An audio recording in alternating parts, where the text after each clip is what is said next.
We have gotten some encouraging news, though, to the extent that Tony O'Connor will be coming back up from North Carolina to join us.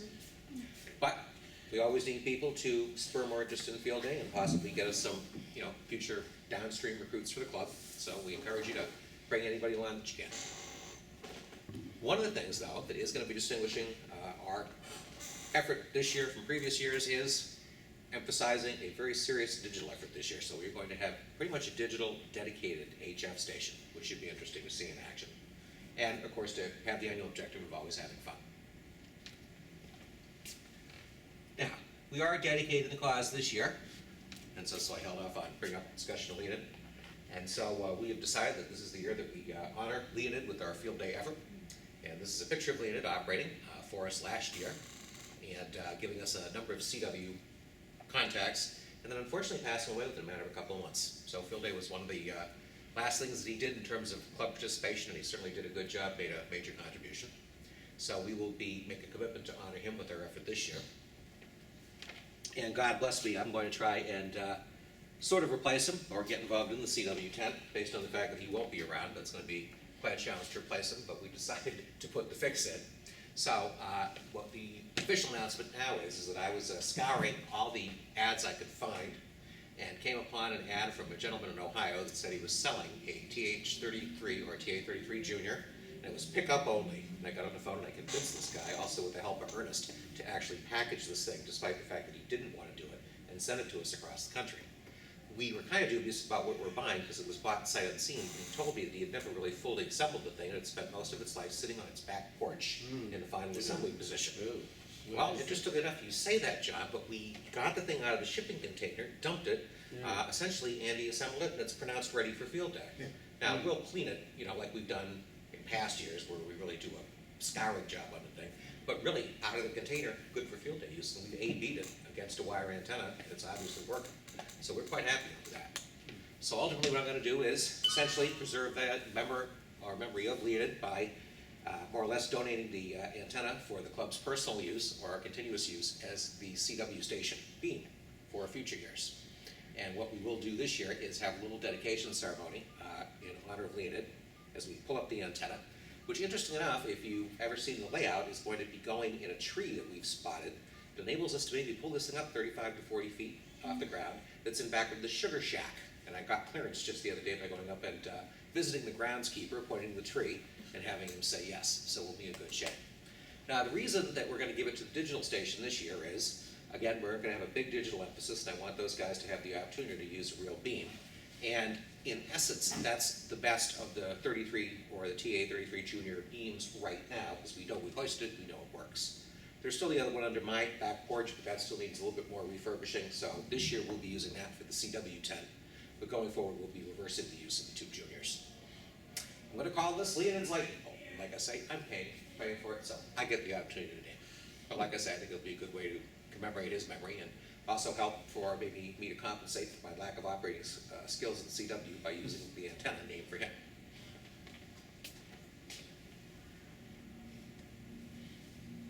Okay, so really we're more or less revisiting the same plan that we've used for a number of years, but with just a few variations.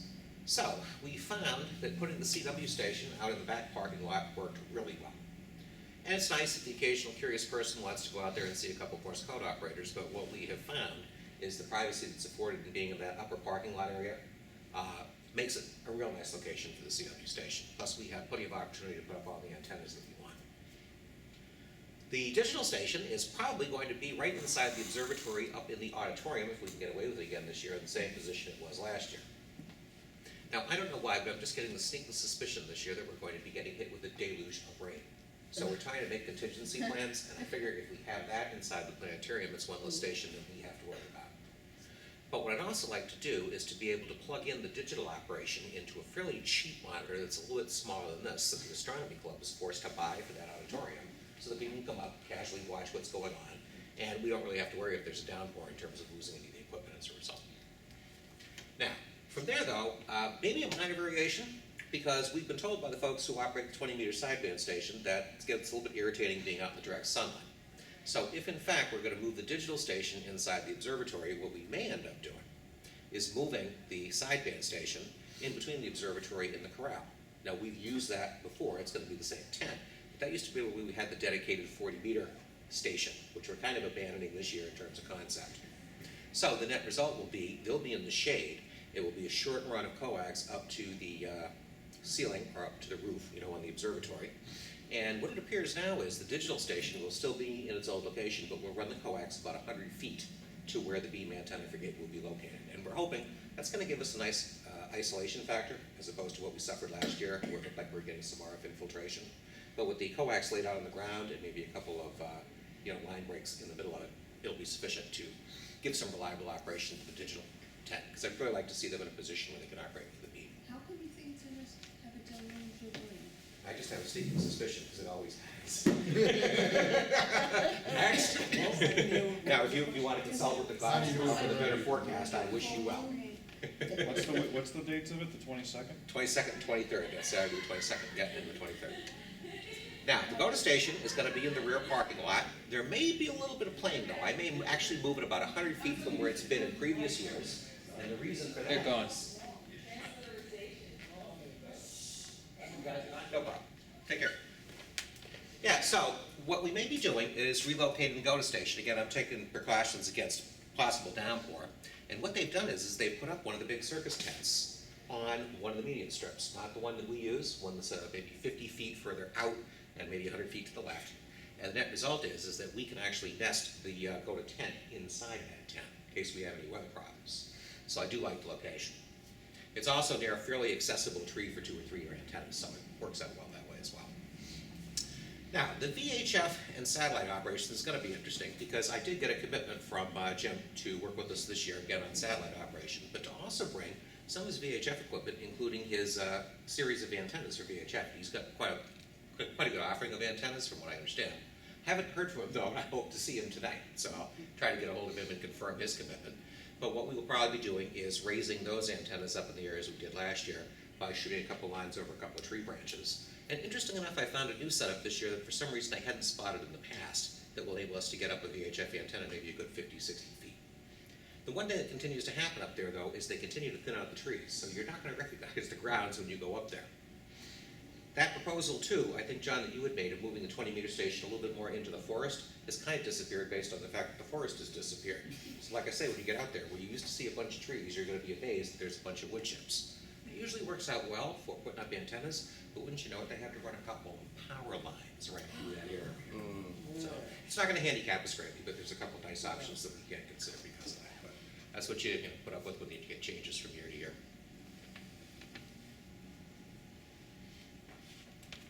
All right, CW tent. This is going to be one of the club pop-up tents. I understand they're all repaired now? Yeah. Thank you very much, Ernest. All right. So, tent captain, Andy. I will be operating with Andy. Let's see what I can do. Don't expect much, but I'll try. Rigs. Andy generously went out and got the K3 for use going forward for CW operation. Great rig. All I have to do is learn how to use it. If anybody can commandeer another CW operator, he or she will be welcomed with open arms. As far as the antennas go, well, we're in a situation now where the TA-33 that I have at home that I thought I was going to retire, we're going to use one more time, and the CW station is going to be putting up and trying out, basically finishing the prototype testing for the other TA-33 that we put together from a combination of an antenna that was donated from Paul Danzer and then the remnants of the TA-33 that Ernest had up his attic, and it's working really well. So we're going to have a pulley mechanism that gets it up for us. It's not going to be much different than the installation that we did last year, except it's the full-size TA-33 instead of the Junior. We'll be putting up a 2-element wire beam. In this instance, what's happened is a couple trees that used to intercede and get in the way have fallen down, and we may be able to put the thing up with about 50% of the difficulty that we've had in previous years as a result. And then probably, sort of as a sweeper all-purpose antenna, an 8040 G5 RV that Andy will be donating to the cause, and it will be Andy's generator that we'll be using out there. And then from there, the sideband tent. Well, this is going to get interesting because this sideband tent is going to be on the air the entire 24 hours, and it's going to be sort of a, not a search and pounce type station, but while holding frequencies, it's going to go back and forth between a number of different bands. And this is the one, like I said, it's going to be taking the physical position of where we used to have the 40-meter dedicated operation. Adam will be the tent captain here. Tent and table, yes? Where'd you go? I'm sorry. Yes. Cable and generator. Bring the rig, but we're not sure. I may have a spare Pro 3 this year. It just depends, because remember we have Leonard's Pro 2, and that may free up one of the Pro 3s, but we'll see. All right, so bring yours anyway. Bring that headset, foot pedal for sure, yes? And if you've never seen this in operation and you wonder what this is all about, you know, we always allocate an operator and a logger whenever possible to a station, but in the middle of the night, if you have the combination of the foot pedal and the headset, you can operate it alone while you're sitting there working the computer, and it's great for really just economy of movement, keeping one person, keeping the station on the air. Back to the TA-33, again, up on the roof, but this will be the last year we'll be using my TA-33 because I hope to get it up and mount it on my roof sometime during the summer or autumn of this year. But again, we have plenty of time for next year to look around for replacement.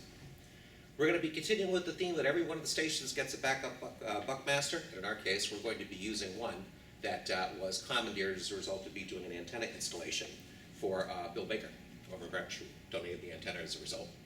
And then, Adam? Yes. Generator. All right. All right, and then from there, this is where life gets interesting. Now, when I say digital single sideband station, I'm predicting this thing's going to be 17 to 18 hours, possibly 19 to 20 hours digital. We may cherry pick a band with it for sideband for 2 or 3 hours, but the rest of the time, dedicated digital. We need to have people volunteer and commit to this. We do have a fair amount of operators lined up. There really is no captain, so this is going to be kind of self-managing. But we do have a nice commitment on rigs. So, John, there you go. If you are going to give us your rig, we're probably going to put it inside the observatory because way it's the least likely to walk and get damaged. So thank you for the donation. I just figured it's a good location for it if we do any cherry picking at all on the sideband bands. But from my understanding, that's been a good rig for digital anyway, yes? John, when you've used it in the past? So which, the 897? The Pro 3. I'm not saying to the exclusion of the 897, I'm just saying as a backup rig for digital, it's a good rig. Huh? You haven't used the Pro 3 for digital? Yeah, I haven't used it probably. No, we used it actually in the GOTA station going back 2 or 3 years ago. Yeah, the year that Tina made all the contacts, she was on that rig. I'm not saying it's a Who replacement, I'm has just the saying interface for it? it's a backup. Who has the? I don't, that's just it. So we have to get one. But you're fully equipped with the 897, yes? Yes. Excellent, okay, good. And again, you guys are gonna be getting the TA-33 Junior that just arrived from the Midwest. But again, it's been fully tested. We expect great results out of this thing. But what we may wanna do is make sure that early Friday or first thing Saturday, we do the tests, just to make sure we get good isolation. So now, looking back and just reconstructing that whole issue from last year, you were using your laptop as the control laptop? Yes. Okay. What's the make on yours? It's one of those.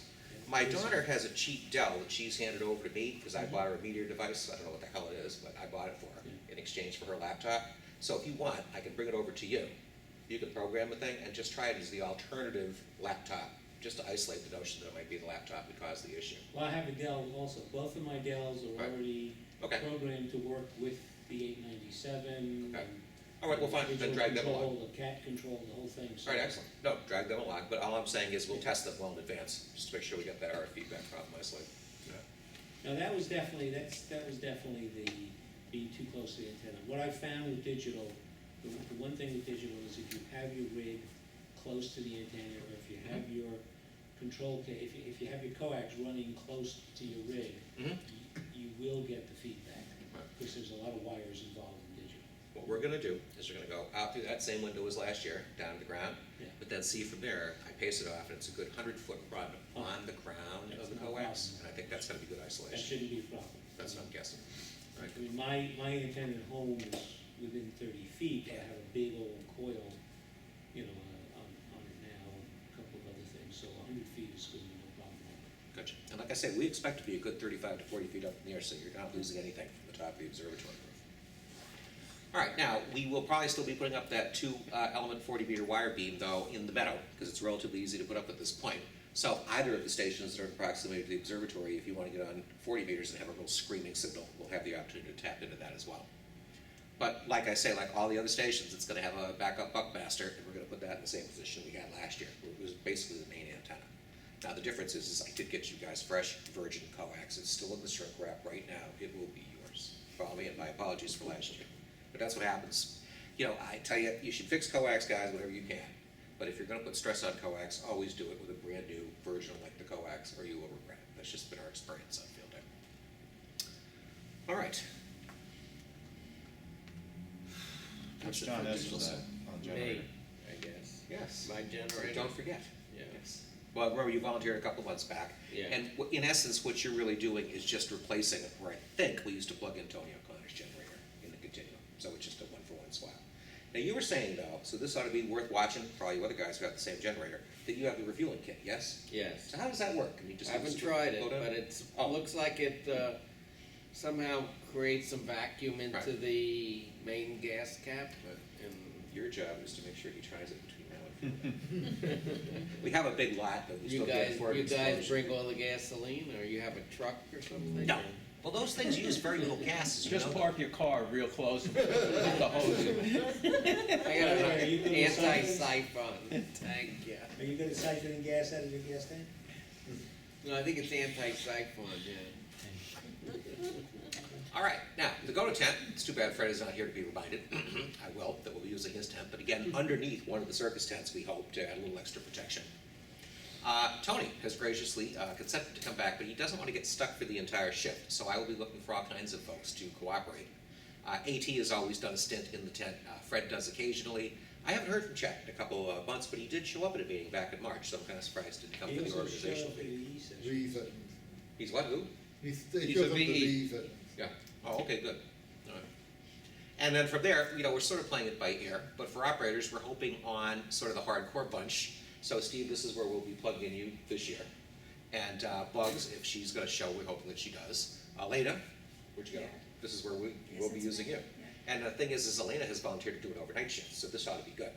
So on the graveyard shift, it's marvelously easy to work a lot of contacts. But the thing is if you're willing to be there on the overnight shift, it just gives us the opportunity to sort of space when we make those contacts instead of having to cram everything in. Since this is my first time? Oh, well, what so is the we'll be time- making contacts. What is what is the time of an overnight? Oh, well, we start at 2:00 in the afternoon. So you'll see everybody get together with a little speech, right? And then we all run to the stations. It's not like exactly the Daytona 500, but it's kind of close. And then everybody fires up at 2:00. Now, the thing is this is an endurance event. So we always encourage people, if they want to help us out late, they don't have to come early. Because we start at 2 and we end at 2. It's a 24-hour sprint. So, if there are people that are like just natural night birds, or they look forward to the adventure of operating at night, and it can be really a lot of fun. It's really a good time to be on the air. The only problem is, though, is everybody eventually gets tired and runs out. So we also encourage people that if they're not available to do the overnight, that you just go home after the picnic, get a good night's sleep, and show up at 7 or 8 o'clock in the morning on Sunday. Or if you're a bird watcher, hiker type who gets up at 5:30 or 6 for sunrise, come up on Sunday. Because it's every bit as good for us to plug you in to keep from stressing out one of the overnight operators who's probably fallen asleep and hasn't been productive for the last hour. And if you come in fresh, you can replace them. And the advantage to doing that on Sunday, folks, is Sunday is very casual. Most of the contacts have already been made. We have the voice recorders, so you just keep hitting a little button that just keeps repeating with your voice the call sign and the CQ Field Day moniker, so you don't have to strain your voice, say that over and over again. And the contacts come in maybe at the rate of 1 a minute, and so they're relatively easy to log and keep up with. So Elena, when you come by on Saturday, if you see us in one of the operations, like you're watching Adam, and he's doing like 10 calls left and right, that's not going to be atypical of what you get. So again, spacing and the fact that it's later on in the event, once people have worked each other, tends to reduce the traffic a lot. So the rest thing that's going to round this out is we'll be using the Buckmaster, the 160. We do have a beam that we can possibly put up for the tent. We may, if we have time to do it. And we will be running the go-to tent as usual with my generator. So that's pretty good coverage in terms of what we've got. And we've already more or less discussed the equipment that the folks are donating. But once again, we will be using 2 Pro 3s, one 7000, and we'll be using also Leonid's Pro 2. And I'll just point out that the club is probably going to be interested in selling that Pro 2 when we're done with it for field day use this year. So for anyone that wants to play with it, if you're interested in buying it, let me know and we can set a price for it. But again, if you want the opportunity to play with it hands-on, go to the go-to tent. We're looking good on generators. Everyone knows their commitment because we rounded them off individually as we went through the stations. What do we still need? We got to arrange the laptop coverage of the routers. I mean, that usually skates through, but we got to talk about it eventually. If anyone's got a 100-foot heavy-duty extension cord, contractor quality, that you can spare, bring it along. So do you have one for your outside generator I inside? wore one for my daughter's wedding. Excellent. All right. Oh, yeah, definitely. So bring that along with your generator kit then. All right. Perfect. Which is the same day as field day, but he should bring it instead of going to his wedding. Right, yeah. Whatever works, that's it. We can always use extra lengths of coax. We pretty much have most of what we need, but if someone's got a brand new length of 50-foot or 100-foot RG8X, it couldn't hurt to have it. We continue to need operators and loggers. Again, if someone's got no idea as to what it's all about and wants to have some advanced training, I've still got time to do it over the course of a couple weekends, but we could also consider doing it the Friday before field day. I'm going to be taking Friday as a vacation day. I'll stress again, though, that if you don't know where you fit in, if you get a little intimidated by watching some of the heavy-duty and rapid operation that you see early on Saturday, and you want to contribute, show up early Sunday morning. If you can get there as early as 6 or 7 in the morning, God bless you. One of the incentives is we normally serve breakfast. So Ernest, I'm adding more to your list of admirers. But that's one of the incentives. But if you can come by, you can relieve someone that will then probably stagger off and go to bed or pass out in their car. And it's a good time to operate. The QSO rate has dropped significantly, and all you're doing is just making sure we don't miss any of the remaining fish that are out there to be taken. So, other than that, we still need help on the food preparation side. Ernest will talk, I think, briefly about an organizational meeting he's going to have for the food crew. But we'd still like anyone to consider, if you're at all talented, making something that you can bring, share with your buddies. We're going to try and keep the food sort of basic this year. We'd like to embellish it with some additional fare if possible. My wife will be doing her usual kettle of chili. This works out quite well, but if you remember, we do about half of it for dinner, but then we save the rest of it for life on the overnight. But we challenge folks to bring stuff if you possibly can. And I think that's it. What are, you said we encourage people to bring an entree to, what is it that you have? Well, yeah. Ernest will explain. That'll be, first of all, John keeps, Elena, if you can get on our website, John will have a sign-up sheet on the website so you can see what people are bringing in. And you can sign up for what you would like to contribute. So that's the main source. We're having a meeting of people who are going to be working with me this year in terms of putting things together and see if we can jazz up things a little bit and have a smoother flow for the meeting for the food. So once we do that, meeting's going to be on the Monday the 17th, which is the Monday before field day.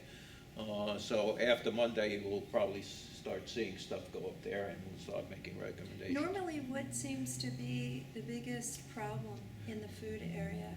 The biggest, there's no problems, it's just that we need a few more people to help get everything out and prepare things to serve. We serve, the biggest problem is dinner time on Saturday. Okay. And what we need is people to help get everything, we'll get all the supplies together and stuff, and we need people to get the stuff out and get everything set up and see that everybody gets fed. And what time is that? Dinner on Saturday is at 6 o'clock. Okay. And the other thing we have to work out a little bit more carefully is when people are in the tent and operating, they have to either be brought food or spelled. Somebody will take over so they can come and eat and they will operate. We'll have to work that out with Terry. But we want to do all the main meal on Saturday all at the same time. Saturday lunch is prepared sandwiches and some coleslaw and some pickles and mayonnaise, and it's a very simple thing.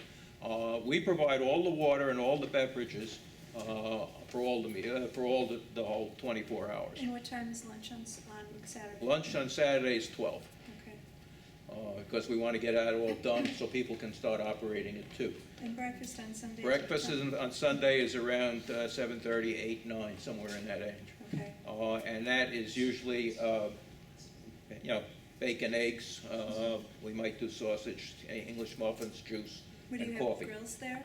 Yeah, we have 2 charcoal grills. Okay. Dinner, we usually make hamburgers and hot dogs. Saturday night? Yeah, that's Saturday night. Okay. And what we need, other than that, is some of the things what I'm thinking of is possibly doing some grilled London broil. We may do we'll do certainly potato salad. Terry's wife is bringing chili. We may want to get a pasta salad or a baked ziti or something like that to put out there. And then we need desserts and some salads. We have to put together something for the night crew, and that's always a trial. They have to let us know what they want. Some of them want caffeine to stay awake, and some of them want stuff to nibble and snacks to keep awake. So we get that kind of stuff together. But we haven't made we know what we've done in the past, And how do you keep things cold? there's a refrigerator in the observatory, Oh, and so that's a big help. Because without that, it's really difficult. And some of the prepared foods and stuff that we have, we want to stay away from mayonnaise and things like that are going to create problems. So those are the things that we have to watch for. And I'm always concerned about that. We've never gotten anybody sick yet, but it's something you have to worry about because it's not like in the kitchen. It's a little bit of kitchen and a little bit of outdoors. We have a lot of coolers and ice and stuff. We can keep stuff cool there too, and we can keep the food in the observatory. So even though it's warm outside, it's still cooler inside. So a lot of the stuff that doesn't have to be kept refrigerated, at least it's cool. It's not out in the sun. and you have enough big coolers? Yeah, we have quite a few. So that pretty much rounds that out. We're going to have our meeting on probably the 17th, on a Monday, with the food crew, which is different than what we've done before. And then I'll usually go with one or two people during the week and make the rounds of the warehouse clubs and the local stores to get all the supplies that we need. Have that ready. And that's about it. When do we have the lobster? Big one? Lobster? Well, the deal is I couldn't get those 5 vans rented to get on to Weka, so sorry, we're gonna have to eat on our own this year. And, on Sunday lunch, it's just a matter of finishing up what we have around, plus maybe supplementing it with some more sandwiches and stuff. The one thing, though, that you didn't explain to Elena that I think would have been very appropriate is, the only reason you see us with concerned looks on our faces is, we've always had enough food to sort of accommodate everybody that showed up, but to our staggering calculations last year, we fed 70 people. Did we figure that out? We have no idea where 70 people came from, but we fed all of them. And we were flabbergasted when it was gone. That We didn't have a lot of leftover out stuff, though. for the first time in years. So that's the only reason we're paying a little bit of extra more detail this year in terms of the planning side, and asking for the entrees, which are kind of the buffer between, Well, do you possibly have not having a enough. rough head count as to how It's many? just, we really don't know, and a lot of those people were freeloading dignitaries, so you understand the concept, because we're in City Hall here, right? Right. So, we had a bunch of people show up, who, God bless them, thank God they came and everything, but then they took the occasion to walk over to the table and help themselves something to eat. And we weren't about to say, well, gee, this really wasn't intended for you, because after all, we're trying to be nice to the public. But that's the way it ended up, so And basically, it also the depends locusts on the showed up. weather for the Yeah. weekend. Yeah, and it was pretty nice last year, and so there was A nothing. lot of them were old hands, a lot of them Well, were that's true. members of the club who No, who don't come to meetings. I wouldn't have accused them of being freeloaders, there were just a lot of them. And they know dinner time. Well, people They think come- about that. I mean, Ernst will be over there cooking, and They know what time food is, Yes. right? Yeah, you'll meet very few skinny politicians, let me explain that to you, and there's a reason for that. okay, all right. So actually the biggest meal, from It's what I'm seeing the here biggest thing is Saturday dinner. night. That's the real crunch. Is dinner, Yeah. yeah. And it's really kind of a social event, so that's the opportunity Yeah. for everybody to sit down, get to know each other. John will usually say a couple Okay. words, a couple of the club members may say things of one kind or another. Okay. All right. Anybody else? How many members are there? Well, we have a few. So now, let me explain that, what was our operator count last year? It was around 44 people? What did it come to? No, the number of people who, operators not including the go-to who got on the air was 18 or 22. Okay, I'm sorry. Club members that showed up at field day as opposed to the overall crowd? Yeah, club members who showed up was probably in the 35 range. Okay, that's what I thought. I remember also, yeah, but some of them were in the go-to tent. Right. Because they haven't been on the air very much. But we had 22 people who were operating in the 3A or the VHF, and that's pretty damn good. That's more than most clubs get, entirely. So let me just introduce to you who did not hear who he is. Tom, right? Is one of the old members of the club, in terms of the club going back, not a generation or two ago, but going back to when you used to show up around the 2000s. 15 years ago. Yeah, gotcha. No, I was actually a member of the club back in the 80s and the 90s, but seldom came to meetings, but I used to pay my dues most of the time. But Ernest, you would certainly recognize from that era, because Ernest was still one of the movers and shakers even back then. So Tom will be joining us for field day this year, and he may put him to work.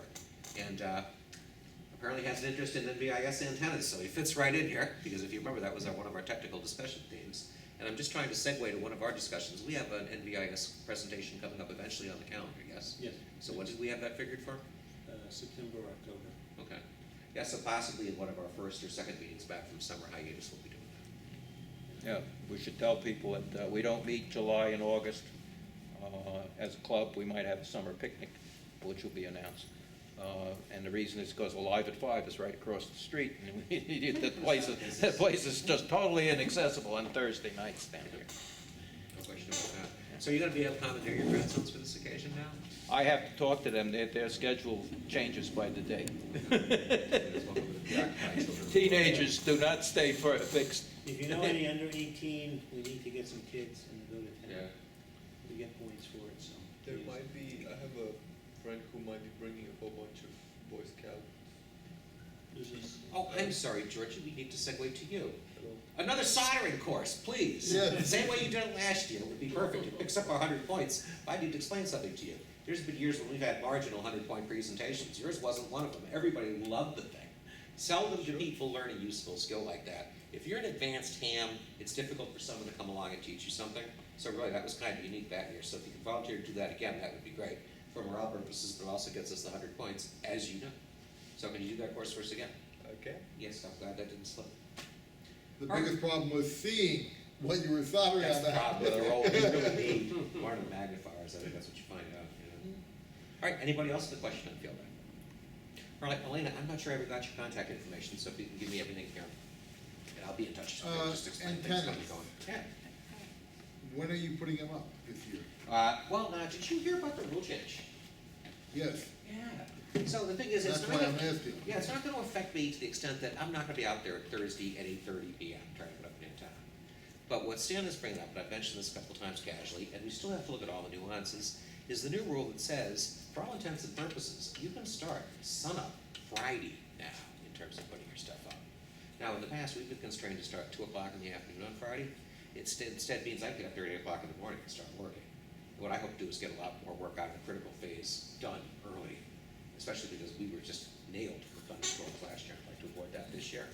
So yeah, the whole notion is you could start theoretically at 8 in the morning, work all the way till 8 in the evening, and that's 12 hours of the 24 hours you get to set up for field day, which would enable you to come back starting at 2 o'clock in the morning and work all the way till 2 o'clock in the afternoon to get on the air.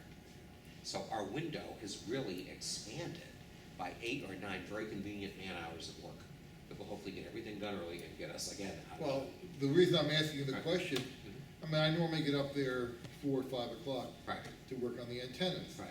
If you're gonna be finished by then, No, we won't be. or We'll still be almost working. finished, where it No. doesn't pay to come up, Right.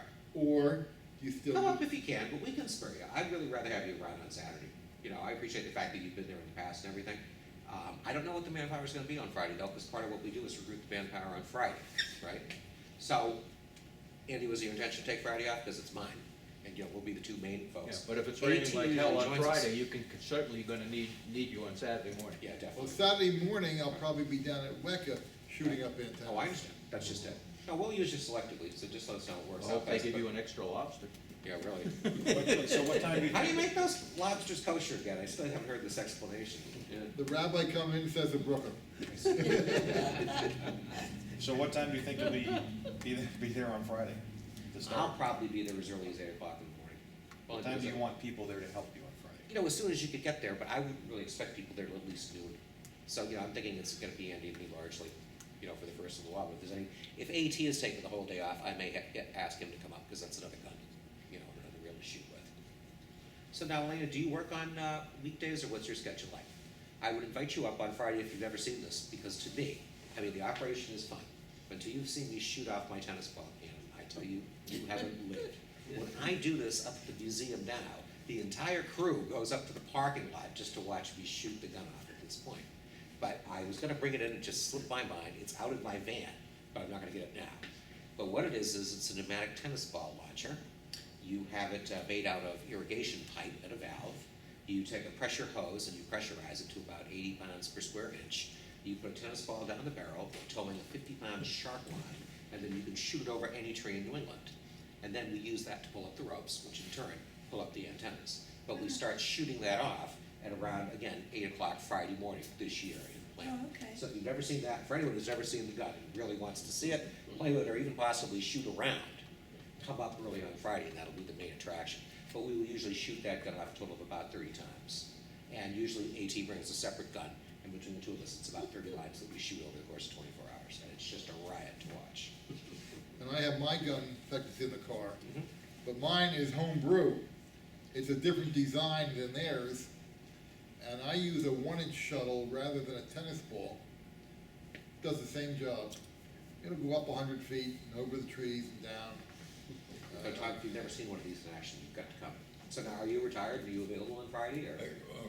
If I wasn't, I would be, I think. Yeah, no, the thing is, that would be a good day, if you brought up your antenna, and you wanted Yeah. us to find an out-of-way place, because he wants to try out his NVIS antenna up there, and he's got the bounce. So I just told him we would give him an off track in the woods. So we have 2 or 3 tracks where it just leads off into anonymous woods we or an 80. The only thing is, we'd be a little bit cautious when we broadcast with it. So if you have any orange, streamers, for warnings. It's red wire, so it's pretty good. Okay, but even so, I mean, we got a couple of those, we might want to spread them just in case. The people ladder don't want line to. is red too, same wire. But we do have some spots where it's literally going through trees that are barely penetrable, so when you string the wire, it'll be out of the way by definition, no one will willingly follow you. Couple of reminders, which we'll be reminding everyone again and again. Long pants, socks, closed shoes, these are woods. Okay, there's always the danger of ticks, there's always the danger of poison ivy.